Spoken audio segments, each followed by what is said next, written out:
Hello all ఈరోజు వచ్చేసి వంకాయ పచ్చడి ఈ సిరమిక్ పొయ్యి మీద చేయగలమా అని ఒక డౌట్ అయితే మెదిలింది. సో అనుకుంటూనే ఈ పొయ్యి మీద అయితే ఇలాగ వంకాయని అయితే ప్లేస్ చేసామన్నమాట.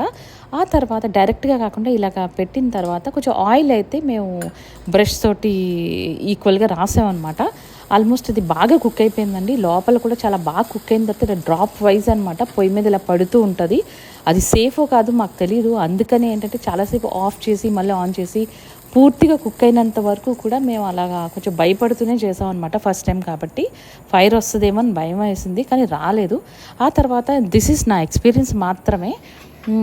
తర్వాత ఈ వంకాయ పచ్చడి చాలామంది చూడండి గ్రైండ్ చేసిన తర్వాత ఉల్లిపాయలు ఈ రెగ్యులర్ ప్రొసీజరేనండి. వంకాయ అయితే పచ్చడి అయితే రెగ్యులర్ ప్రొసీజర్ ఇవన్నీ వేస్తారు కదా, టామరిన్ జ్యూస్ ఇవన్నీ వేసిన తర్వాత తాలింపు వేస్తారు కదా, అదే ప్రొసీజర్ని అయితే ఫాలో అయ్యామన్నమాట.